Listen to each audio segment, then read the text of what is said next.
Zeisha Fremaux. She's the it girl of the Kiwi party scene, and she's been voted New Zealand's #1 female DJ. What is it like being the top female DJ in New Zealand? Oh, it's bloody brilliant, hey? It's really good. I don't know how it happened, but it was really nice to be nominated. Take what you will of this industry. Claim it. Claim it. Yeah. I take it. I'll wear that crown. Yes.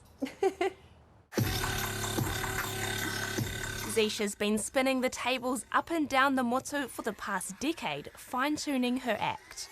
It's cool because I think people, when they come to, you know, party and have a good time, like, leave their worlds behind for a little, you know, short period of time. By 2022, she was at her peak, set to play in Oz and the US, but then her world came crashing in. This is really hard. It's only 5 weeks ago that I found out that this was cancer. All I can kind of think is like, why? Why me? I found a lump, so discovered it in the shower. I was living a really busy life, so I kind of put it off for like a week or so. But yeah, then I went to the doctor and yeah, it's kind of what happened. I guess it's how I found it. Her doctor told her not to worry. At just 36, she was young, had no family history, and the incidence of breast cancer in young women was very low. But to be safe, she booked an appointment for a mammogram and ultrasound. She said to me, I think you have stage 3 breast cancer. I kind of just went a little bit into shock, I guess.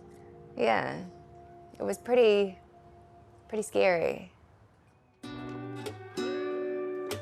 Zeisha needed surgery and breast reconstruction.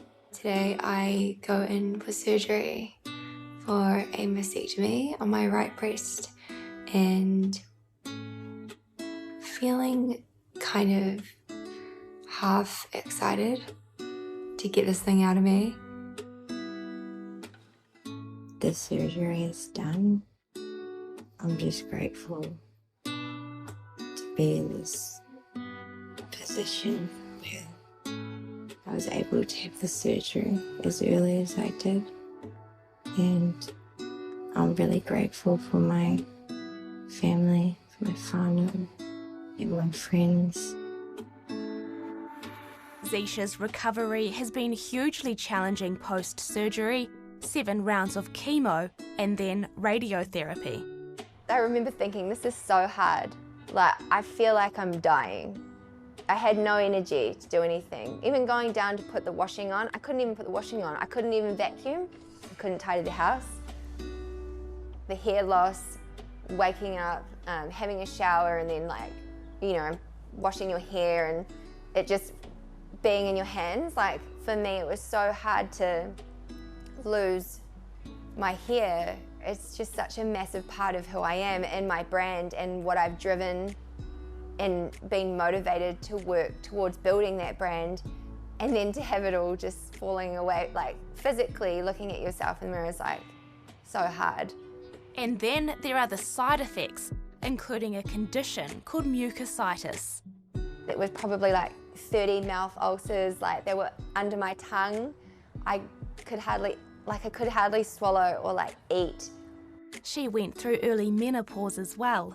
Her and fiancé Ethan are still waiting to hear if it's affected her ability to conceive. How did you get through it?